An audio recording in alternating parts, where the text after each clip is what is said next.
Hey guys, so this is actually pretty interesting. We got a Pui Pui free-to-play unit. This is obviously a part of this year's April Fool's event. If you guys remember to past years and how they've handled April Fools in Dragon Ball Legends, they haven't really given us anything super concrete. Like, we've gotten a few PvP messages, we've gotten some like very minute rewards for April Fools. This is the first time we've actually gotten like a full-fledged character, playable, free-to-play, freely obtainable character for April Fools, and not even free-to-play character, but this is a completely new character to the game. Pui Pui was not a playable character. He was not a boss character. His model did not exist in the game prior to this update. So they actually took their time to completely design a new character, ground up, the entire unique abilities, the entire main ability, all the different kit pieces that he has, the model, the animations. They spent a lot of time on this April Fool's event, so that's pretty cool. If they're putting this much care and effort into a April Fool's event, I'm actually pretty excited to see how the rest of the year unfolds as we head into the anniversary. The anniversary is less than 2 months away, so they have this much confidence in the development time that they've spent on this Pui Pui character for April Fool's.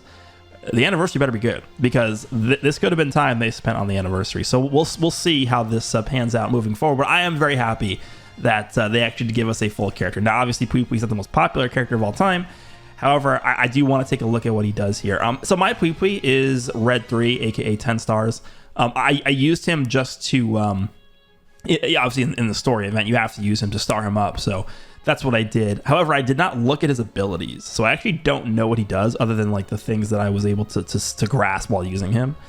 So let's go ahead and take a look at what he's able to do here, because again, getting a free-to-play character like this is pretty cool, especially for April Fools, which they've never done before. Now, I will say this before we jump in as well, this potentially could take the place of the free-to-play character for this month. So obviously we're in April now. I do think it's highly possible that this character for April Fools is kind of like replacing what we would have gotten as a free-to-play character in the normal schedule, right? So we usually get a free-to-play character like the first portion of the month every month, and that sort of dictates what the buffs of the rest of the month will go to in terms of tags and characters. I think it's possible this guy is just taking that slot up for April Fools, but regardless, it is still pretty cool that they put as much effort as they did into this character here, especially given that it's Pui Pui. Okay, so let's pull up his details here. Let's click on the display maximum stats. This guy is a ranged type. And I will tell you, without even scrolling down, what the biggest issue for this character is going to be, and that is tags. What tags is this guy going to be on? Literally, what tags? What team is this guy on? Majin Buu Saga? What else does he have? What other tag does this guy have besides Majin Buu Saga? I can't think of any. He's not on Powerful Opponent. He's not on Regen. He's not on like anything. So we'll see. Okay, so stats. Kind of low offensive stats. 252 is not exactly great. Even for a free-to-play character, you kind of are looking for higher stats these days, but defenses are pretty good. 173 to strike defense. I'll have for a free-to-play character, yeah, I'll take that. Sure. Blast defense a little lower, but it's still pretty decent. So defensively, it's looking pretty solid. Offensively, definitely not the craziest. Green range type, I mean, I would still consider Goju to Blue to be the best character in the game, so already at a severe disadvantage just being a green range type character in this meta here, but we'll see, maybe. All right, so, yeah. Majin Buu Saga and then event exclusive. They couldn't even put him on the minions tag. I mean, I guess he doesn't really fit when you consider what other characters are on there, but yeah, I mean, you're not running the event exclusive team because the event exclusive team is exclusively terrible, so Majin Buu Saga, I guess. This guy better have like an HPZ ability to be ran in the leader slot. Like that's all I can really think of, because like, what? You're not running a Majin Buu Saga team. Like, that doesn't exist. Unless we get like 50 new Majin Buu Saga, which we could. We could get a lot of new Majin Buu Saga. You know how many characters are in the Majin Buu Saga that we still don't have any representation for? Or that deserve like Ultra characters or LF characters? There's a lot. The Majin Buu Saga is enormous.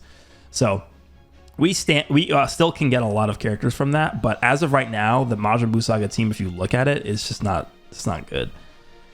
All right, strike is normal, blast is normal. The sniper shot, yeah, this was the one thing I looked at, because I'll actually probably put this in. I'll slide this as an edit into this video, but the sniper shot, this was Pui Pui's like super attack in Dragon Ball Z Kakarot. And if you guys didn't know, I actually streamed my playthrough of Dragon Ball Z Kakarot on my YouTube channel, which you can see. The videos are still up. The VODs are still up from the streams. And I remember fighting Pui Pui, and he was spamming Sniper Shot. And I was playing in Japanese, so he would just be like, Sniper Shot, and it was like 5, 6, 7 times in a row, and just be like, Sniper Shot, Sniper Shot. That's all I remember from this.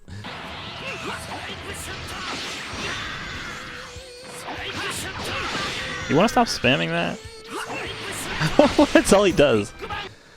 So it would be pretty funny if that's the reason why they did this. And it looks like they actually get, yeah, look at this. So deals major explode damage, 30% of special move damage inflicted for 3 timer counts. Also applies the following effects to self according to the number of times this character's special move arts has hit, and it just increases the amount of damage it does. So this obviously is meant to be spammed, which I think is hilarious because that's literally what he did in Kakarot. He just would not stop spamming the Snipe Shot. I'll edit in a clip here, show what I'm talking about, but I guess it's interesting to note that this actually does cost 40, which is lower than normal for blue cards. Obviously, blue cards cost 50 usually, but this one costs 40, which is really good for a character that wants to be spamming that constantly. Okay, the green card is Faint Throw. Following effects occur on hit. Draw a special move arts card. You actually force draws a blue card when you use this. Okay, it is a lunging forward melee-based green card. Restores ki by 50. Inflicts all enemies with attribute downgrade plus 30% to damage received. All that's actually pretty good. All enemies with that. Okay, only 10 counts. Should have been like 25 or something. And then inflicts all enemies with attribute downgrade minus 30% to health restoration, and it's chainable. So on melee-based green cards like this, you really want Vanish Recovery. Unfortunately, this guy did not get it, and I understand why. He's free to play, but yeah, I mean, it's okay. It's okay. It's chainable, it gives you key back, and it draws you a blue card, so it could be okay. I'm not really that big of a fan of melee green cards, again, unless they give you Vanish back or give you, like, Cover Null or something like that, so we'll see. All right, main ability here. Abandon all hope of escape. 70% damage for 10 counts. 70. Okay, it's a very short buff, but that is a very potent buff. 70% is a lot. He gets his full Vanishing Gauge back. Reduces enemy key by 100. That's pretty good. That's like Ultra Broly does that. Inflicts enemy that should be downgrade minus 80% to key recovery for 10 timer counts. Seals own and enemy's Rising Rush for 10 counts. He seals the enemy's Rising Rush for 10 counts. Inflicts all allies and enemies with no switching for 10 counts. They're actually... okay, so they're bringing back the no switching thing. I mean, we haven't really had many modern characters that have that, but the reason why I think they're okay with doing this is because this is locking him in as well, and it's sealing his Rising Rush. So I think that's the reason why they're okay with this, because the way it worked before, where you had characters that just locked in the opponent for 10 counts, like that was just obviously way too overpowered. Interesting. So you're locking your opponent in, getting your full Vanish back, and basically getting 70% damage. So this is basically like a main ability you want to use after landing one card, because then you could block them in, get 70% damage, and then just fire off the rest of your hand while doing a lot more damage, I guess. Kind of like a honestly, it kind of is like a sniping mechanic, which I guess lines up with the Snipe Shot, which he spammed against me. Okay, yeah, we're looking for HP on here. Oh, they actually did give him HP. Okay, event exclusive or Majin Buu Saga base HP during battle. Yeah, that's good. Okay, I mean, that does help a little bit, because this is a character, again, that has no teams. And so one way to sort of mitigate that bad effect of having no tags is he's relegated to the leader slot on like all of his teams, which means that him having access to the HP buff means it's that you can open up a slot on the bench to have like an extra Zenkai buff or something like that. So you don't have to put in, I mean, you could do double HP, but it opens up a lot more flexibility for the rest of the team, which I actually really like. That's good design. Okay, let's take a look at his unique abilities here. So Stage 1 Warrior applies the following effects to self when battle starts. 90% damage inflicted cannot be canceled. Reduce damage received by 50%. That is certainly not good enough. We're in an age now where summonable Sparkings have 65% damage, reduced damage received, and they are still getting slaughtered. So a free-to-play character. Now, granted, he has good stats defensively. Again, these are not bad, but it's still a free-to-play character. And he has 50% damage reduction. That is like third anniversary. Almost. No, it's not that bad. But that is not high enough. He gets minus 10 to blast arts cost. Okay. He gets card draw speed, but it's only for the first 30 counts. Okay. 100% to health restoration for 30 counts, and then 100% to key recovery for 30 counts. The health restoration is a little bit strange because he doesn't even heal with his main, right? His main doesn't heal. Yeah, where's he getting the healing from? Like, why does he have that? I guess it's if allies are healing him, maybe? I don't know. That's very weird. He doesn't actually have healing anywhere. Applies the following effects itself when this character enters the battlefield, draws a... twice. He draws a blue card twice. That's good. Yeah, I mean, again, he wants to be spamming this because he gets extra damage from that. Okay. So he draws an extra blue card twice, which again is very, very good for him. 40% damage, 15 counts, which is obviously really good. It's going to stack on top of the 90 there. And then he reduces... Okay, there's the extra damage reduction. That's good. Reduces damage received by 15. It's still not enough, though. Like, you guys have to understand, we're in an era now where, like, I wouldn't be surprised if we started seeing 70% reduced damage received for characters, just baseline. Because we're in an era where there's so much ridiculous offensive power creep. I think Blue 17 was like the one exception to that, where he actually helped a lot of these teams defensively. But most characters that come out are offensive, like, monstrosities. So the offensive power creep in this game recently, and honestly looking at the past like year or so, has far outpaced the defensive power creep. So, a free-to-play character like this, while he has good defenses, getting 50% reduced damage received and then just another 50 on top of that's just not enough. Like, it helps that he gets the extra boost here, but he's still going to be taking tons of damage.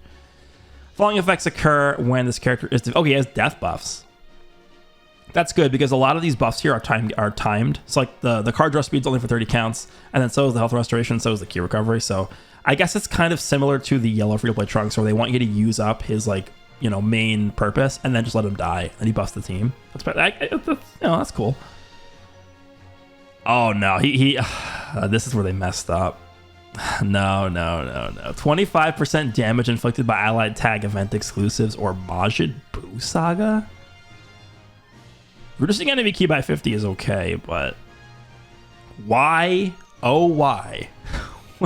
Why would they relegate that buff to being to specific tags?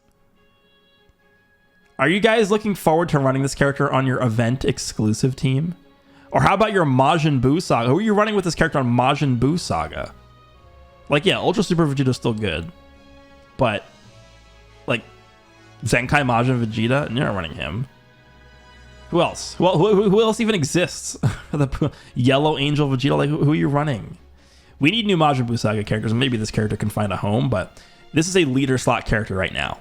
So you're going to be running this character. I already know what team I'm running this character on. That's Androids, because Androids is a very solid blast team. You can run this guy in Universe Reps, but I think this is a complete 100% a leader slot character right now. So the fact that he's giving buffs specifically to those tags and not just to all allies when he's defeated is pretty stupid. Like, I just don't know why they did that. That's dumb. It's 25% damage on death buff. That's gonna break the game, everybody. It would have been over if this guy gave the damage buff to all allies. That's interesting. Okay. Oh, they gave him a knock? They gave him a special cover change. A free to... Dude, they went all out on this character. What the hell? Pui Pui. Pui Pui. They created this character from scratch for the April Fool's event. They gave him a cover change. Interesting. Okay, I mean, they really dug deep for this character here. Okay. Knocks back enemy to long range against strike cards. Comboable with blue cards. Oh, okay. Reduce damage received by 15% until combo ends when changing cover. Okay, so they that's where it is. Okay, so we get here's where things look a lot better for this character. 50% reduced damage received here. We get 15% additionally here when he switches in 15 counts, and then he gets another 15% over here when he's changing cover. So he's actually getting that's pretty good. I think now we're talking. Now that I've seen this, that is definitely sufficient. Even for a free-to-play character, getting 50, 15, 15, that's really good on cover change. Now, obviously, that opens him up to getting, drop comboed to sort of nullify his cover change, his special cover change, and then also it would then reduce his damage reduction, right? Because it only activates on cover changing. So that opens up for some exposure for drop combos. But I mean, assuming you actually do cover change with this character, he's actually going to be pretty tanky, I think. So that's definitely good. Following effects occur upon landing an arts hit. Restores zone ki by 10. That's good. Shortens allied Majin Buu Saga subcount by 1. Reduce enemy ki. The reducing enemy ki by 10 is actually worthless. Like that is definitively terrible. That doesn't actually accomplish anything. Actually, I guess it could be good if you pair it up with this, because they're not going to be recovering ki when this is active really that much. So that's really the only time where I think it could be good, but that 10 ki reduction is kind of worthless. Sub count reduction by 1 whenever he attacks. It's only for Majin Buu. Never mind, not Majin Buu Saga. Shortens allied character Majin Buu. Okay, so we got to be getting a new Majin. Like, what? Majin Buu. Red Buuhan. What a massive red Buuhan buff this is. Come on. They neglect regen for like 4.5 centuries, and then they're like, yeah, here is a specific buff for Majin Buu, not Majin Buu Saga, specifically for Majin Buu, and here we have a specific buff for Majin Buu Saga. I don't really. I mean, it's a strong effect. I think this should have just been for Majin Buu Saga. I don't know. Okay. Applies the following effects to self when this character performs a vanishing step. Heals by 10%. That is unlimited times. That's good. Restores vanishing gauge by 100%. Okay, interesting. That's good. Obviously, I mean, you guys play this game for any amount of time, you can tell that's good instantly. 10% of damage inflicted for 10 counts. That seems a little bit weak. 10% only for vanishing? Should have been 10% to the whole team at least. But yeah, getting a full I mean, okay, so let's think about this. So you restore your vanishing gauge by 100%, and then you get an extra, like this procs again, right? So you're getting 20% healing, and you're getting 20% damage. At that point, the damage is fine. Like, an extra 20% damage for doing nothing is fine, but I think it should have just been a team support there. He actually seems pretty good. I mean, again, he has his flaws because he's free to play, and obviously didn't want to make him too good, but for a free to play character, like, this main ability seems pretty interesting. Locking your opponent in, getting your full he actually gets his vanish gauge back in 2 ways: the main ability and just the first time he vanishes in the fight. I could actually see this guy being pretty good. I'm actually pretty interested to use him here. So because this is not a weekly reset, we don't have any like equipment or anything to check out. So this is pretty much going to be the extent of this breakdown video. But I think we went pretty in detail here with this Pui Pui. I am pretty happy that they put in this much effort for just a April Fool's event character. Interesting they decided to go with Pui Pui, but it is pretty funny. So I will give them props for that. 2 thumbs up from me. They did a good job with this. Hope you guys enjoyed. Let me know down below what you guys thought, and I'll see you all in the next one.